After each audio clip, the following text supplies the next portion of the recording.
Unfortunately, we had to cancel the talk that we had planned for GDC. But we do have some super exciting news about PS5. And who better to bring that to you than the one and only Mark Cerny. Without further ado, over to you, Mark. Thank you, Jim. There will be lots of chances later on this year to look at the PlayStation 5 games. Today, I want to talk a bit about our goals for the PlayStation 5 hardware and how they influenced the development of the console. I think you all know I'm a big believer in console generations. Once every 5 or 6 or 7 years, a console arrives with substantially new capabilities. There's a lot of learning by the game developers, hopefully not too overwhelming, and soon there's games that could never have been created before. Now, it used to be that as a console designer, you'd somehow intuit what would be the best set of capabilities for the new console, and then build it in complete secrecy. For the PlayStation consoles, that period lasted through PlayStation 3, a powerful and groundbreaking console, but also one that caused quite a lot of heartache, as it was initially difficult to develop games for. So, starting with PlayStation 4, we've taken a different approach, roughly centered around 3 principles. The first of these is listening to the developers, which is to say that a lot of what we put into a console derives directly from the needs and aspirations of the game creators. We definitely do have some ideas of our own, but at the core of our philosophy for designing consoles is that game players are here for the fantastic games, which is to say that game creators matter. Anything we can do to make life easier for the game creators or help them realize their dreams, we will do. So, about once every 2 years, I take a tour of the industry. I go to the various developers and publishers, sit down, and discuss how they're doing with the current consoles and what they'd like to see in future consoles. This requires weeks on the road, as reaching the bulk of the game creators involves talking to well over 100 people at something like 24 publishers and developers. And it is incredibly valuable. By the way, the feature most requested by the developers, that was an SSD, which we were very happy to put in the hardware, but a lot of problem solving was required. I'll be doing a deep dive on the SSD and surrounding systems later on in this talk. It's also key to make a generational leap while keeping the console sufficiently familiar to game developers. I think about this in terms of balancing evolution and revolution. Now, with PlayStation 1, 2, and 3, the target was a revolution each time with a brand new feature set. That was great in many ways, but time for the developers to get up and running got longer with each console. In the past, I've called this time to triangle. Here's what I had for those 3 consoles. To be clear, I'm not talking about time to make a game. Developers will be ambitious, and it may take them 6 years or so to realize their vision. What I'm talking about is that dead time before graphics and other aspects of game development are up and running, and trying to minimize that. On the other hand, if we're trying to reduce that dead time to 0, that means the hardware architecture can't change at all. We're handcuffed. We need to judge for each feature what value it adds and whether it's worth the increase in developer time needed to support it. So with PlayStation 4, we were able to strike a pretty good balance between performance and familiarity. We got required learning back to PlayStation 1 levels. With PS5, the GPU was definitely the area we felt the most tension between adding new features and keeping a familiar programming model. Ultimately, I think we've ended up with something under a month of getting up to speed. That feels like we're striking about the right balance. I'll go into a bit more detail later today about our philosophy with the GPU and the specific feature set that resulted from it. It's also very important for us, as the hardware team, to find new dreams, by which I mean something other than CPU performance, GPU performance, and the amount of RAM. The increase in graphics performance over the past 2 decades has been astonishing, but there are other areas in which we can innovate and provide significant value to the game creators, and through them, the players. That's why the SSD was very much on our list of directions to explore, regardless of what came out of the conversations with game developers and publishers. The biggest feature in this category is the custom engine for audio. That's today's final topic. The push for vastly improved audio, and in particular 3D audio, isn't something that came out of the developer meetings. It's much more the case that we had a dream of what might be possible 5 years from now, and then worked out a number of steps we could take to set us on that path. So here again are the three principles. The first being enabling the desires of developers to drive the hardware design. To me, the SSD really is the key to the next generation. It's a game changer. And it was the #1 ask from developers for PlayStation 5. As in, we know it's probably Be impossible, nice on but can you Monster put Hunter an World. SSD God, there? that game.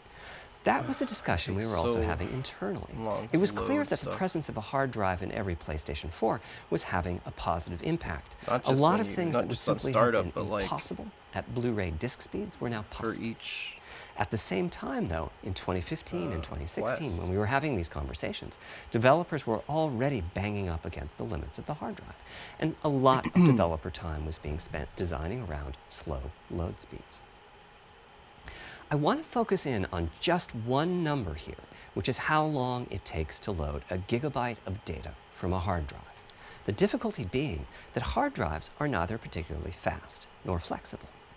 If all your data is in one block, which is frankly not very likely, you can load 50 to 100 megabytes a second, depending on where the data is located on the hard drive. Let's assume it's on the outer edge, which means loading a gigabyte takes 10 seconds. If you compress your game packages, you can fit more data on the Blu-ray disc and also effectively boost your hard drive read speed by the compression ratio. We support zlib decompression on PlayStation 4 that gets you something like 50% more data on the disk and 50% higher effective read speed. Unfortunately, though, it's highly likely that your data is scattered around in various files on the hard drive, as well as sourced from multiple locations within those files. So lots of seeks are needed at 2 to 50-ish milliseconds each.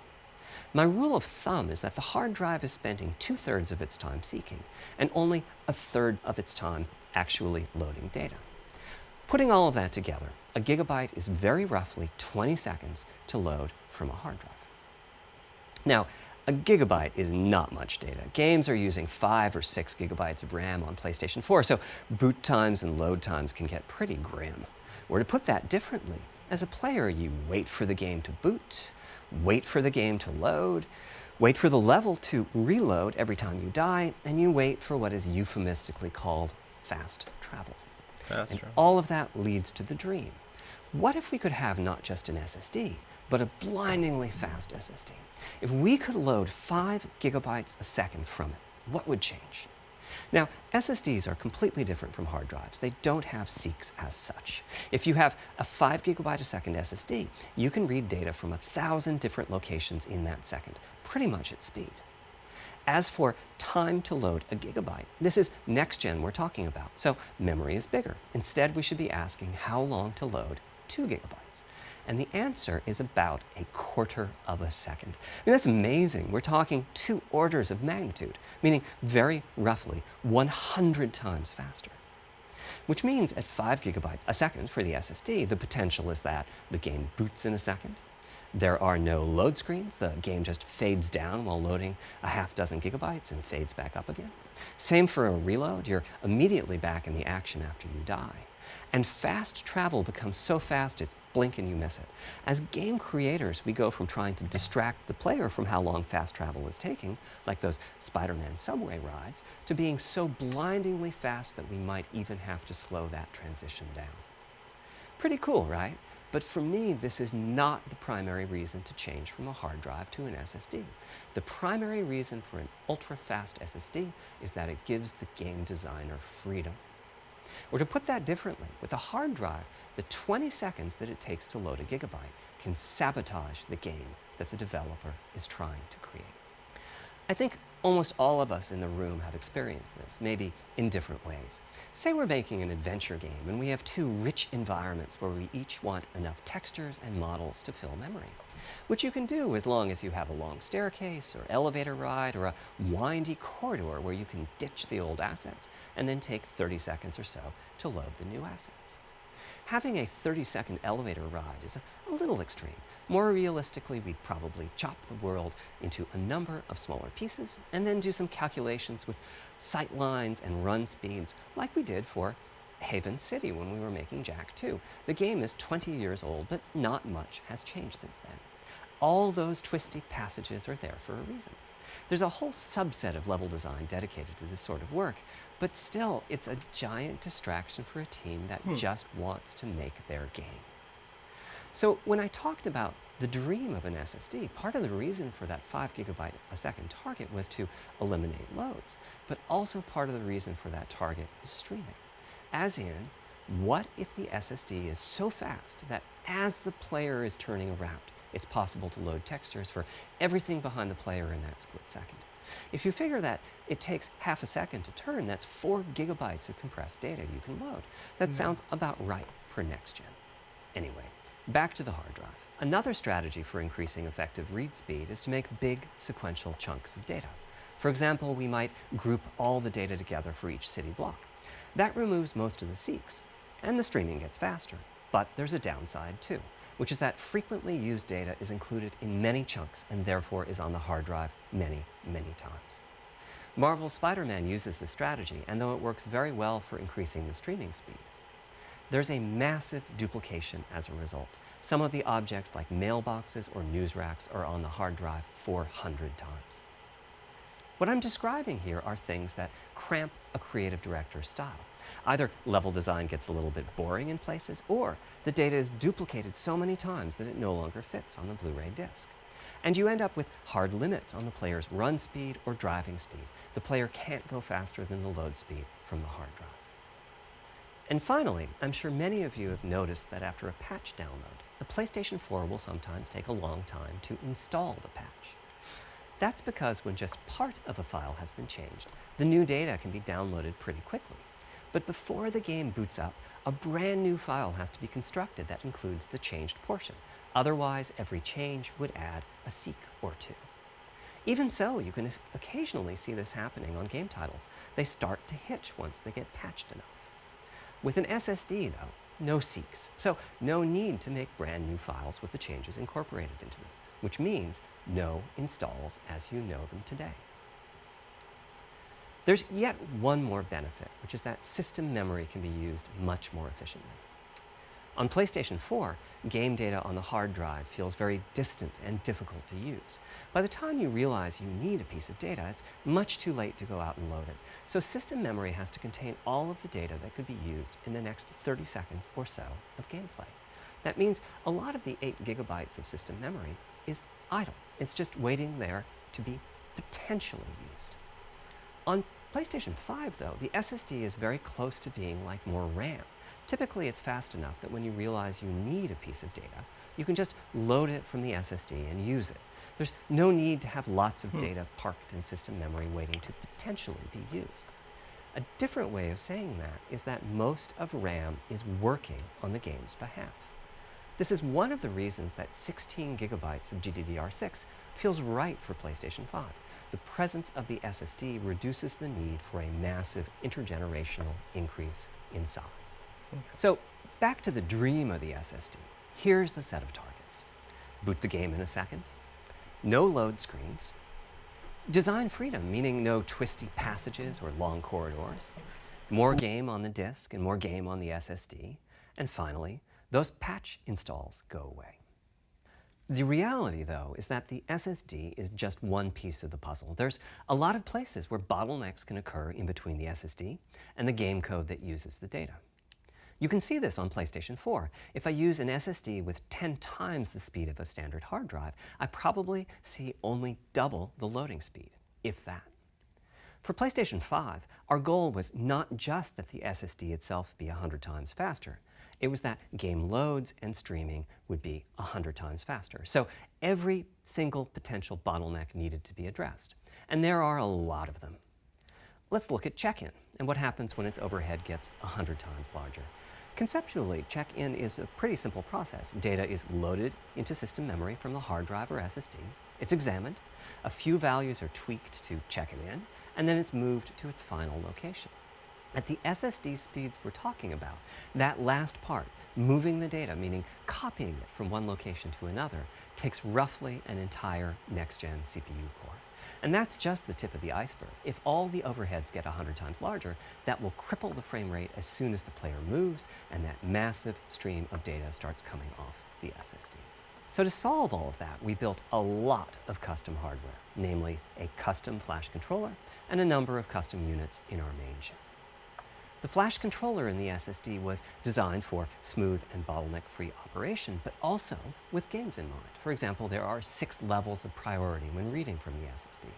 Priority is very important. You can imagine the player heading into some new location in the world and the game requesting a few gigabytes of textures. And while those textures are being loaded, an enemy is shot and has to speak a few dying words. Having multiple priority levels lets the audio for those dying words get loaded immediately. On one side, that flash controller connects to the actual flash dies that supply the storage. To reach our bandwidth target of 5 gigabytes a second, we ended up with a 12-channel interface. 8 channels wouldn't be enough. The resulting bandwidth we've achieved is actually 5.5 gigabytes a second. With a 12-channel interface, the most natural size that emerges for an SSD is 825 gigabytes. The key question for us was, is that enough? I mean, it's tempting to add more, but flash certainly doesn't come cheap, and we have a responsibility to our gaming audience to be cost-effective with regards to what we put in the console. Ultimately, we resolved this question by looking at the play patterns of a broad range of gamers. We examined the specific games that they were playing over the course of a weekend or a week or a month, and whether that set of games would fit properly on the SSD. We were able to establish that the friction caused by reinstalls or re-downloads would be quite low, and so we locked in on that 825 gigabyte size, while also preparing multiple strategies so that those who want more storage can add it. I'll go through the details in a moment. Back to the flash controller. On the other side, it connects to our main custom chip via 4 lanes of Gen 4 PCIe. And inside the main custom chip is a pretty hefty unit dedicated to I/O. Before we talk about what that does, let's talk compression for a moment. PlayStation 4 used zlib as its compression format. We decided to use it again on PlayStation 5, but on my 2017 tour of developers, I learned about a new format called Kraken from Rad Game Tools. It's like zlib's smarter cousin. Simple, similar types of algorithms, but about 10% better compression, which is pretty big. That means 10% more game on the UHD Blu-ray disc or on the SSD. Kraken had only been out for a year, but it was already becoming a de facto industry standard. Half of the teams I talked to were either using it or getting ready to evaluate it. So we hustled and built a custom decompressor into the I/O unit, one capable of handling over 5 gigabytes of Kraken format input data a second. After decompression, that typically becomes 8 or 9 gigabytes, but the unit itself is capable of outputting as much as 22 gigabytes a second if the data happen to compress particularly well. By the way, in terms of performance, that custom decompressor equates to 9 of our Zen 2 cores. That's what it would take to decompress the Kraken stream with a conventional CPU. There's a lot more in the custom I/O unit, including a dedicated DMA controller. The game can direct exactly where it wants to send the data coming off of the SSD. This equates to another Zen 2 core or 2 in terms of its copy performance. Its primary purpose is to remove check-in as a bottleneck. There's 2 dedicated I/O coprocessors and a large RAM pool. These aren't Zen 2 cores. They're there principally to direct the variety of custom hardware around them. One of the coprocessors is dedicated to SSD I/O. This lets us bypass traditional file I/O and its bottlenecks when reading from the SSD. The other is responsible for memory mapping, which I know doesn't sound like anything related to the SSD, but a lot of developers map and remap memory as part of file I/O, and this too can become a bottleneck. There are coherency engines to assist the coprocessors. Coherency comes up a lot in places. Probably the biggest coherency issue is stale data in the GPU caches. Flushing all of the GPU caches whenever the SSD is read is an unattractive option. It could really hurt the GPU performance. So we've implemented a gentler way of doing things, where the coherency engines inform the GPU of the overwritten address ranges, and custom scrubbers in several dozen GPU caches do pinpoint evictions of just those address ranges. The best thing is, as a game developer, when you read from the SSD, you don't need to know any of this. You don't even need to know that your data is compressed.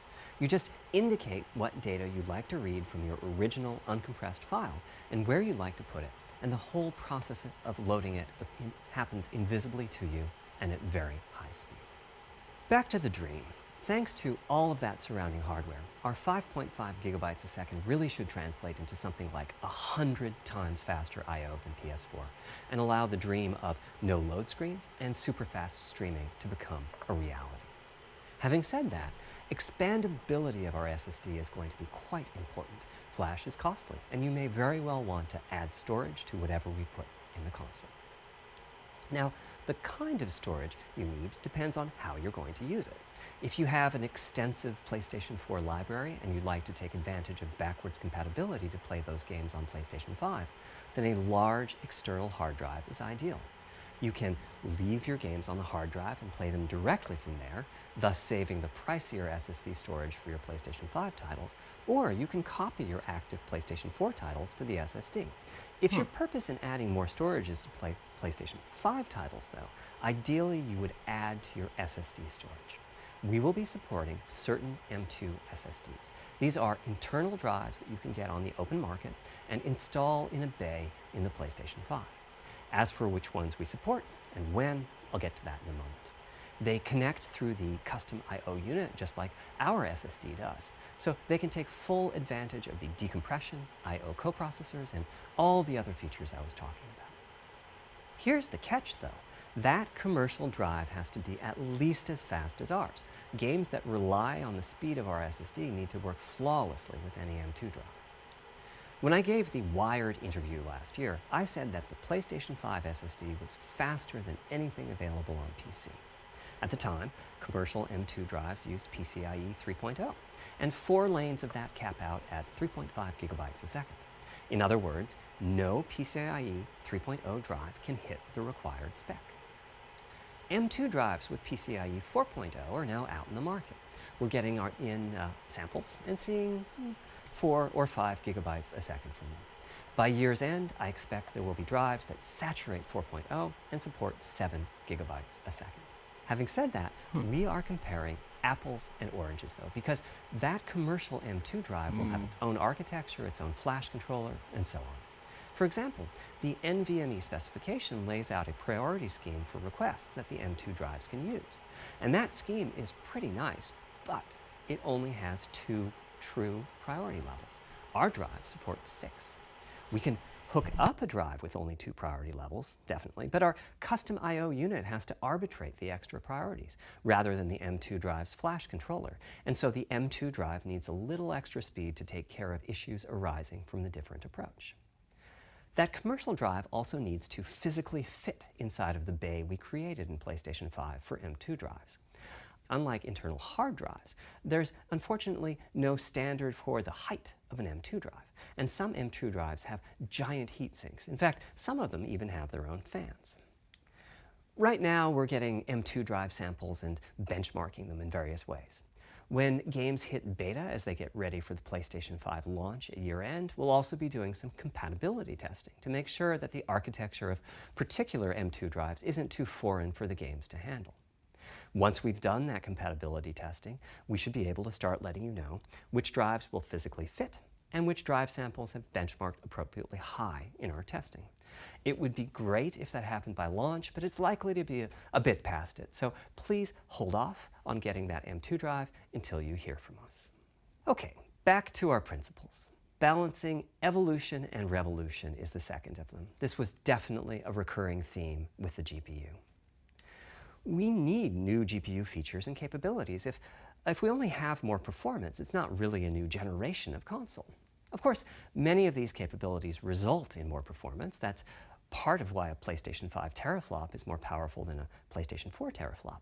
But we aren't just looking for the performance. We also need the ability to do something with the GPU that could not have been done before.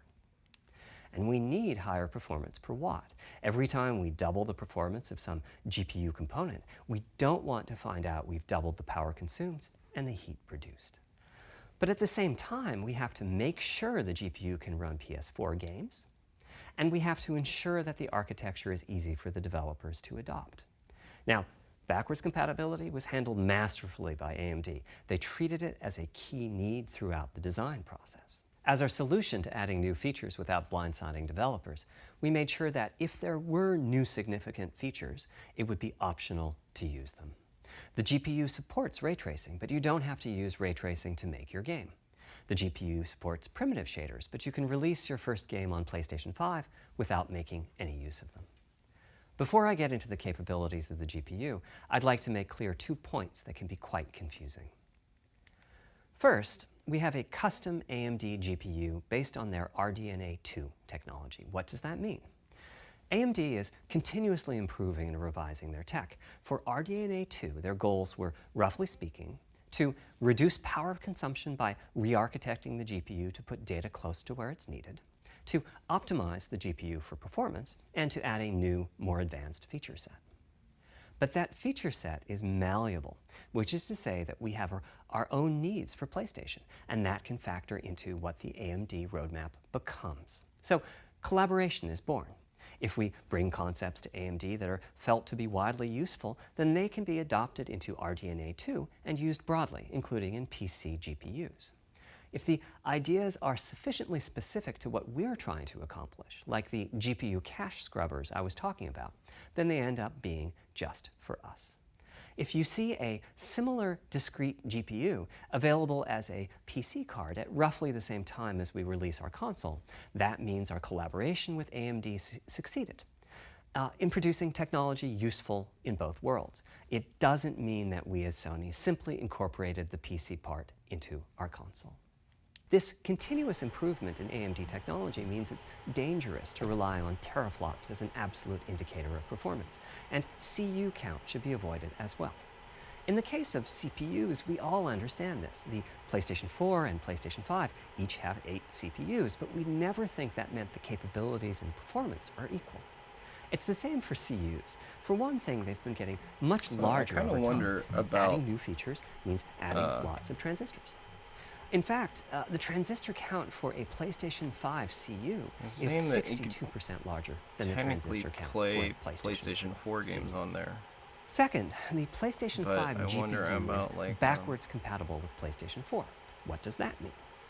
One way you can achieve backwards compatibility is to put the previous console's chipset in the new console, like we did with some PlayStation 3s. But that's, of course, extremely expensive.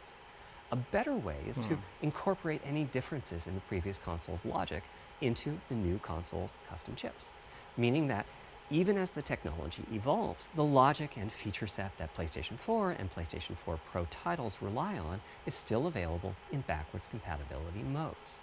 One advantage of this strategy is that once backwards compatibility is in the console, it's in. It's not as if a cost down will remove backwards compatibility like it did on PlayStation 3. Achieving this unification of functionality took years of efforts by AMD, as any roadmap advancement creates a potential divergence in logic. Running PS4 and PS4 titles at boosted frequencies has also added complexity. The boost is truly massive this time around, and some game code just can't handle it. Testing has to be done on a title-by-title basis. Results are excellent, though. We recently took a look at the top 100 PlayStation 4 titles as ranked by playtime, and we're expecting almost all of them to be playable at launch on PlayStation 4. With regards to new features, as I said, our strategy was to try to break new ground, but at the same time not to require use of the new GPU capabilities. For more than a decade, GPUs have imposed a restriction on game engines. Software handles vertex processing, but for the most part, dedicated hardware is responsible for the triangles and other geometry that the vertices form. That means it's not possible to do even basic optimizations, such as aborting processing of a vertex if all geometry that uses it is off-screen. PlayStation 5 has a new unit called the Geometry Engine, which brings handling of triangles and other primitives under full programmatic control. As a game developer, you're free to ignore its existence and use the PlayStation 5 GPU as if it were no more capable than the PS4 GPU, or you can use this new intelligence in various ways. Simple usage could be performance optimization, such as removing backfaced or off-screen vertices and triangles. More complex usage involves something called primitive shaders, which allow the game to synthesize geometry on the fly as it's being rendered. It's a brand new capability.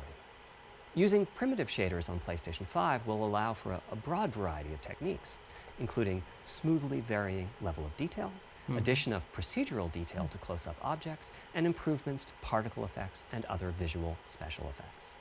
Another major new feature of our custom RDNA 2-based GPU is ray tracing, using the same strategy as AMD's upcoming PC GPUs. The CUs contain a new specialized unit called the intersection engine, which can calculate the intersection of rays with boxes and triangles. To use the intersection engine, first you build what is called an acceleration structure. It's data in RAM that contains all of your geometry. There's a specific set of formats you can use. They're variations on the same BVH concept. Then, in your shader program, you use a new instruction that asks the intersection engine to check a ray against the BVH. While the intersection engine is processing the requested ray triangle or ray box intersections, the shaders are free to do other work. Having said that, the ray tracing instruction is pretty memory intensive, so it's a good mix with logic-heavy code. There's of course no need to use ray tracing. PS4 graphics engines will run just fine on PlayStation 5, but it presents an opportunity for those interested. I'm thinking it'll take less than 1 million rays a second to have a big impact on audio. That should be enough for audio occlusion and some reverb calculations. With a bit more of the GPU invested in ray tracing, it should be possible to do some very nice global illumination. Having said that, adding ray-traced shadows and reflections to a traditional graphics engine could easily take hundreds of millions of rays a second, and full ray tracing could take billions. How far can we go? I'm starting to get quite bullish. I've already seen a PlayStation 5 title that's successfully using ray tracing-based reflections in complex animated scenes with only modest costs. Another set of issues for the GPU involved size and frequency. How big do we make the GPU, and what frequency do we run it at? This is a balancing act. The chip has a cost, and there's a cost for whatever we use to supply that chip with power and to cool it. In general, I like running the GPU at higher frequency. Let me show you why. Here's 2 possible configurations for a GPU roughly of the level of the PlayStation 4 Pro. This is a thought experiment. Don't take these configurations too seriously. If you just calculate teraflops, you get the same number. But actually, the performance is noticeably different because teraflops is defined as the computational capability of the vector ALU. That's just one part of the GPU. There are a lot of other units. And those other units all run faster when the GPU frequency is higher. At 33% higher frequency, rasterization goes 33% faster. Processing the command buffer goes that much faster. The L2 and other caches have that much higher bandwidth, and so on. About the only downside is that system memory is 33% further away in terms of cycles. But the large number of benefits more than counterbalance that. As a friend of mine says, a rising tide lifts all boats. Also, it's easier to fully use 36 CUs in parallel than it is to fully use 48 CUs. When triangles are small, it's much harder to fill all those CUs with useful work. So there's a lot to be said for faster, assuming you can handle the resulting power and heat issues, which frankly, we haven't always done the best job at. Part of the reason for that is, historically, our process for setting CPU and GPU frequencies has relied on some heavy-duty guesswork with regards to how much electrical power games will consume and how much heat will be produced as a result inside of the console. Power consumption varies a lot from game to game.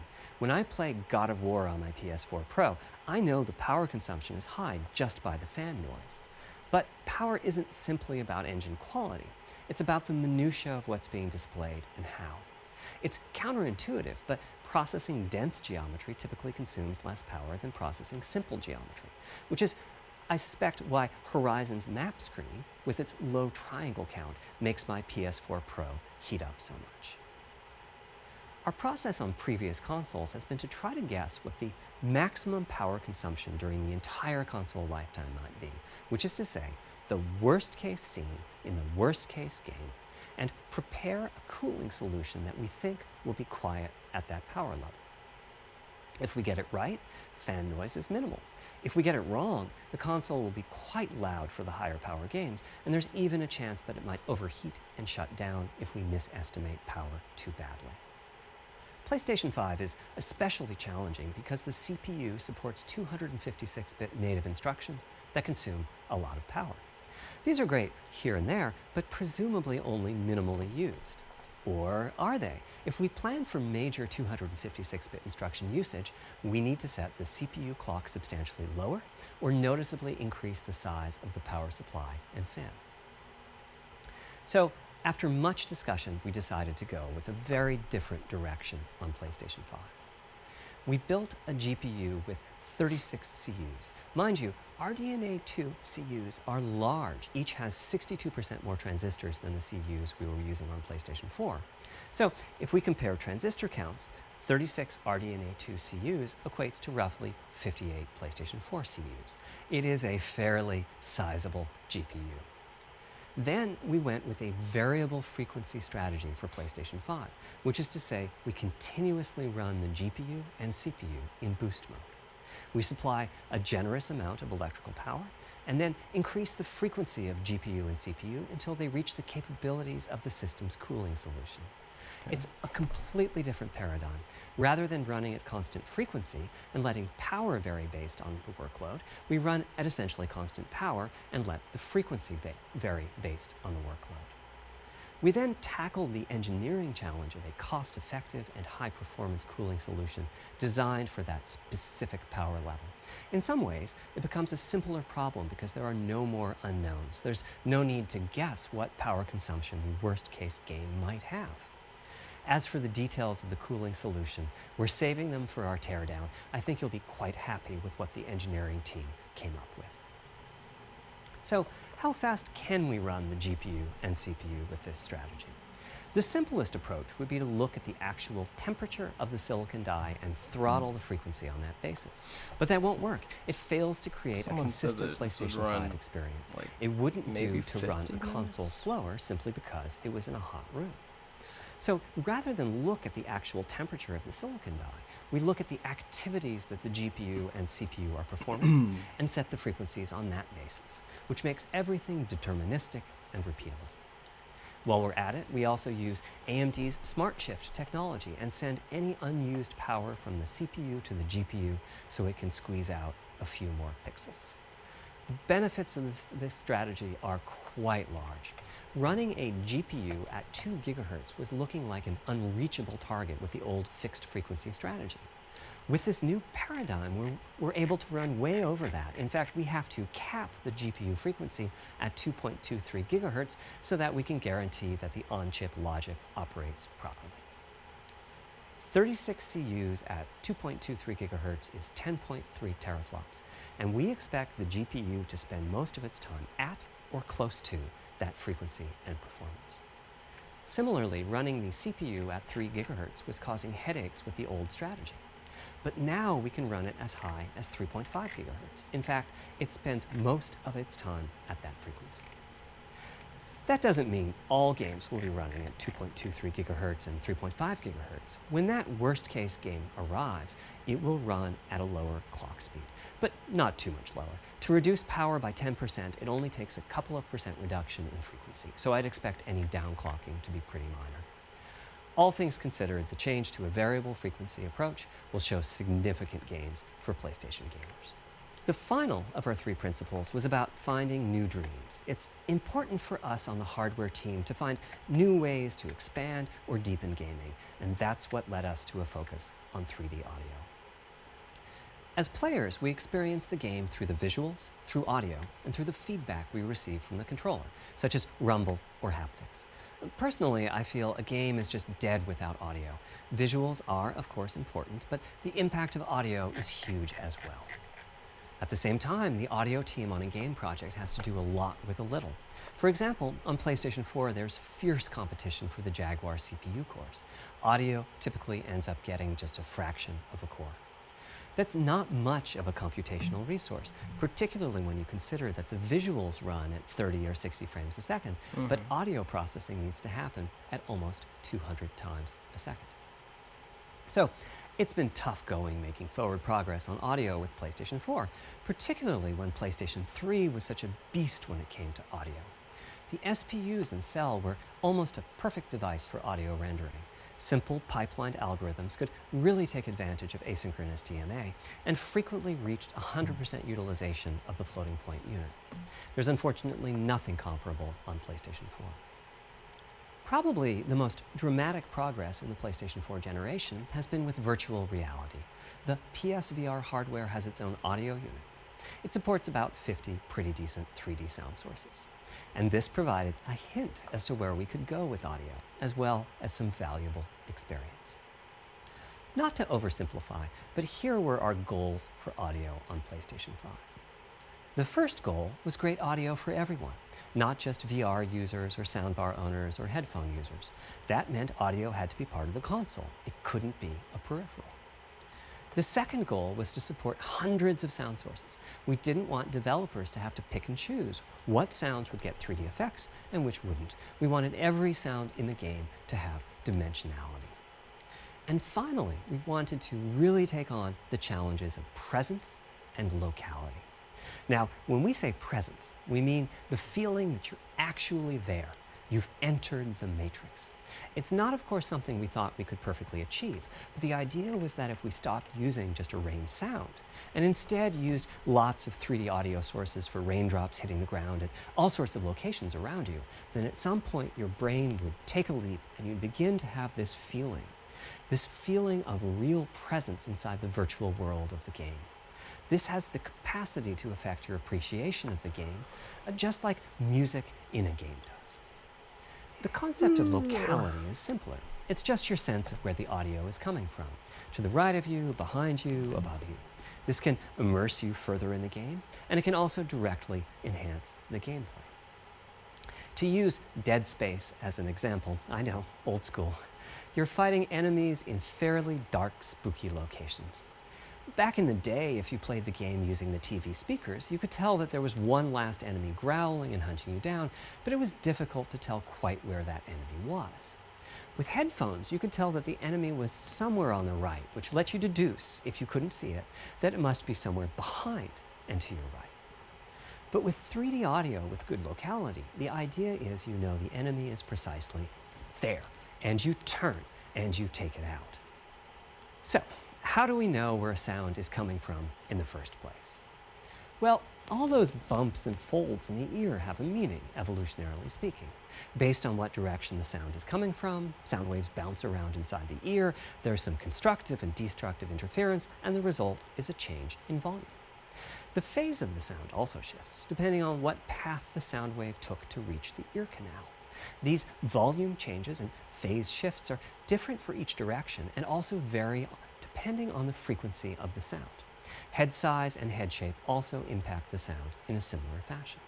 The way that the sound changes, based on direction and frequency, can be encoded in a table called the Head-Related Transfer Function, or HRTF.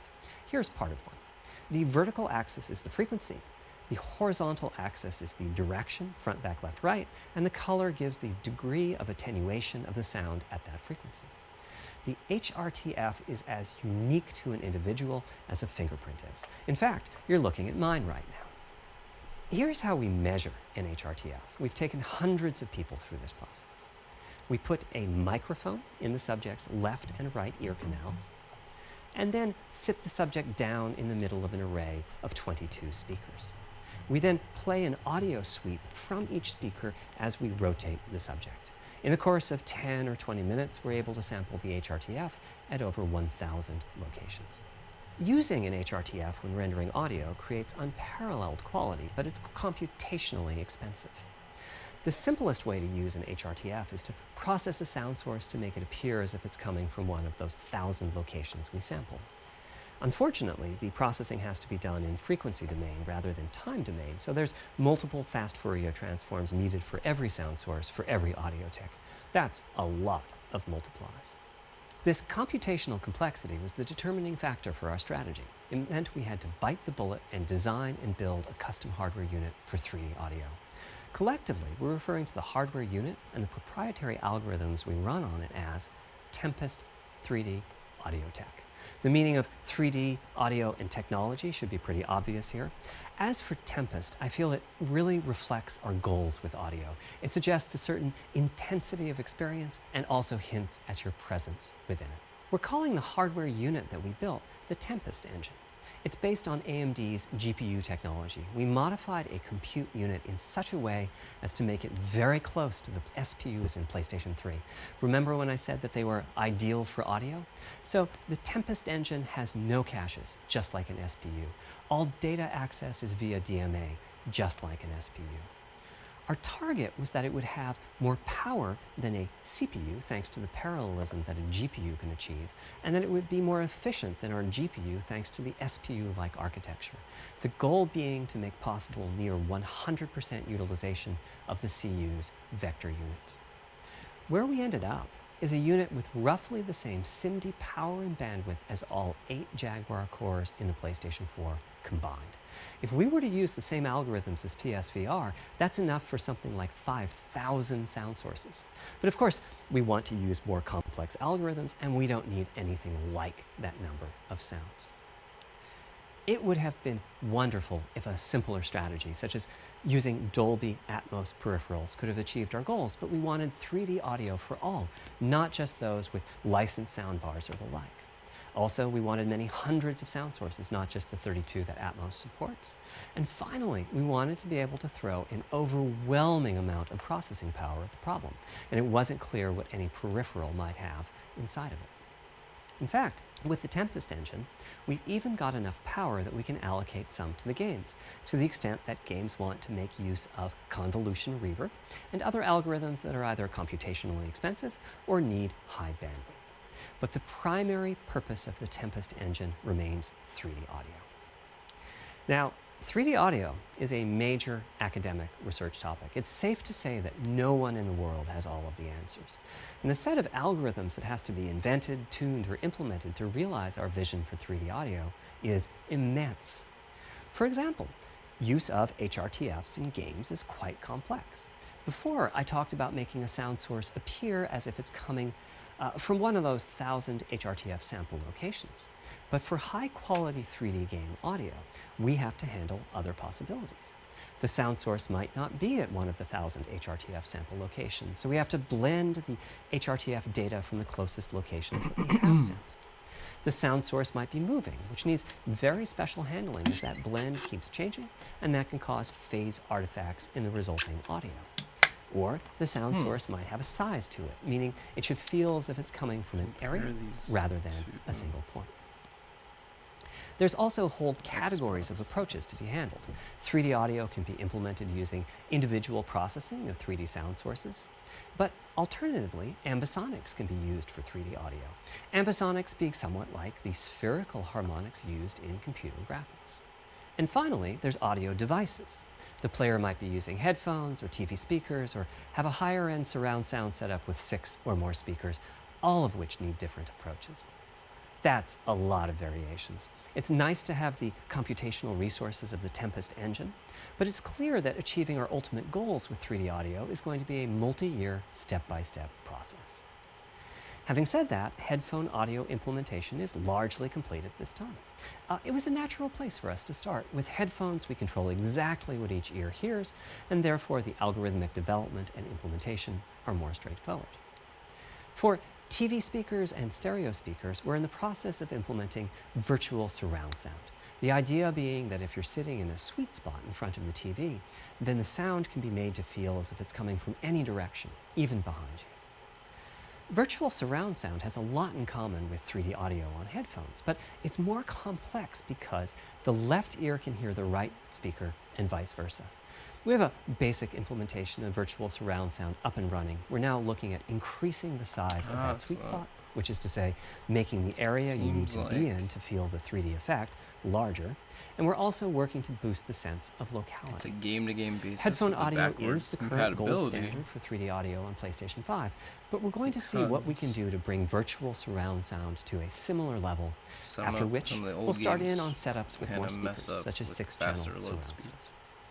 It's now to the point where some of the PlayStation 5 games in development are extensively using these systems. One of the game demos allows you to toggle between conventional PlayStation 4-style stereo audio and our new 3D audio. I listened with just an ordinary pair of over-the-ear headphones, and wow, I could feel a difference. 3D audio has that dimensional feel to it. Conventional stereo audio feels smashed flat by comparison. The improvement is obvious. So, a big advancement, but have I entered the matrix? Does my brain believe I'm really there, like I was talking about earlier when I explained our target of presence?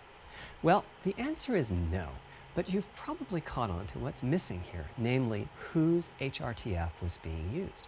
It wasn't mine, it was the default HRTF. The audio team analyzed the hundreds that they measured and chose the one they felt was the closest fit to the total game-playing audience. This shows a piece of the default HRTF on the left and my HRTF on the right. You can see that the general features are much the same, but the details are quite different. With the default HRTF, as I said, the 3D audio sounds pretty great. When I use my HRTF, though, the audio reaches a higher level of realism, which is to say that when using headphones and my HRTF, I occasionally get fooled and even think a sound is coming from the real world when it's actually coming from the game. A corollary to this is that there are a few people whose HRTFs are sufficiently far from the default HRTF, that's the red dot here, that they can toggle between PS4 style and PS5 style audio and not sense much difference. I've had a few people describe the PlayStation 5's 3D audio as sounding like a bit better stereo audio. Presumably they're the ones at the very edges of this diagram. Which means what HRTF you're using is key. I'd like everyone to be able to experience what I'm experiencing, but obviously it's not possible to measure the HRTF of every PlayStation user. That means HRTF selection and synthesis are going to be big topics going forward as the Tempest technology matures. At PlayStation 5 launch, we'll be offering a choice of 5 HRTFs. There's a simple test where you pick the one that gives you the best locality.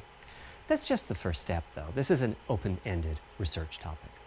Maybe you'll be sending us a photo of your ear, and we'll choose a neural network to pick the closest HRTF in our library.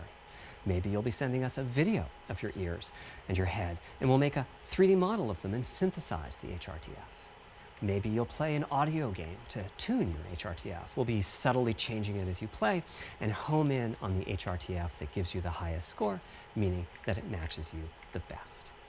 This is a journey we'll all be taking together over the next few years. Ultimately, we're committing to enabling everyone to experience that next level of realism. Hopefully, I've been able to illustrate a bit about our design and decision-making process today and why PlayStation 5 has the feature set that it does. Now comes the fun part. We get to see how the development community takes advantage of that feature set.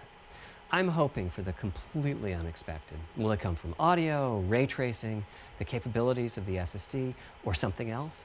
I guess we'll find out soon enough. Thank you for your time today.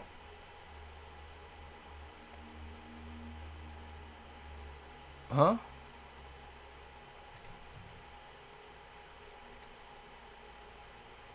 There. Okay, well, I mean, I guess that it was 50 minutes. Oh. We didn't actually get to see it.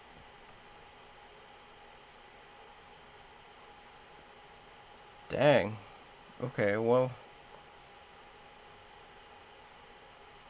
That kind of sucks. I was kind of hoping that we at least get to, like, see the console.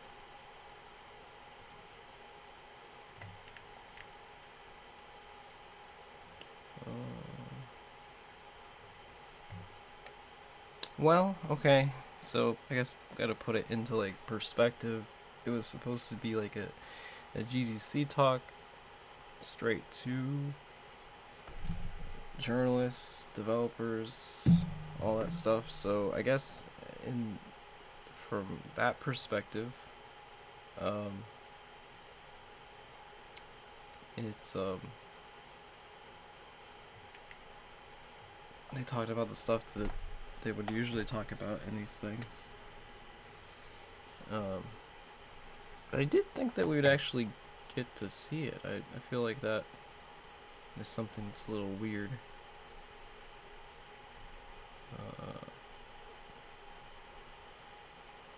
But I guess they're gonna do things how they want to do them. So they must have another plan for actually showing off the hardware. Yeah, it was a lot of tech talk, like to the point where like I got lost a couple times too. So it does seem like I think there was maybe one section where it did actually have a better one spec that was better than the Xbox. Where is it? Trying to think what it was.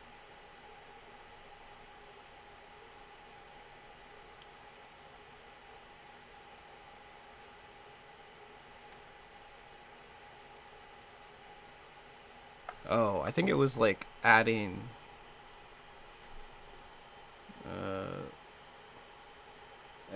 adding SSD expansion or something. Like whereas I think the Xbox has that.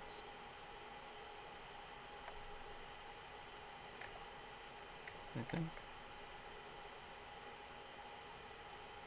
4.8 gigabytes per second for the SSD in the Series X and 5.5 gigabytes per second for the PS5. And then pretty much everything else is better on the Xbox, but for the Series X. But I mean, I would expect it to be more expensive. So no price, no showing off the hardware or anything like that. Just a lot of specs and stuff. Yeah. Anyways, yeah. Let me know what you thought in the comments below. It's a lot to listen to there, and I was kind of just trying to take it in. So, not the same as like what you would expect from, I don't know. Let's see. They do their state of plays. I think if somebody came in expecting that today, then I could see them being like super disappointed. But it would have been nice to like see something besides the slides and stuff. But I guess that just wasn't the plan. That they weren't planning to show that at GDC anyways. So then they weren't gonna show that today. Yeah, so you can check out all of the interesting specs on this thing, and I guess they'll show it later, and maybe we'll actually see gameplay on it later, or something like that. With what's going on right now in the world, it's hard to say that will they still launch this stuff? I mean, I know that it's pretty far off. You would assume, but it makes me wonder, like, would they? If it got to the point where we were still dealing with this virus around the world, many months down the line, like, would they possibly delay it till later in the year or even until next year? I don't know. But I think it would affect both companies. I think Microsoft would do the same thing. So we'll see. It's definitely something that they're going to have to like think about as time goes on, because can't really digitally download a console. You gotta like actually order it, whether it be online or go to a store. And there's a lot of stores that are closed at the moment, so I guess we'll see. Thanks for watching. Have a good day, guys, and I'll see you next time.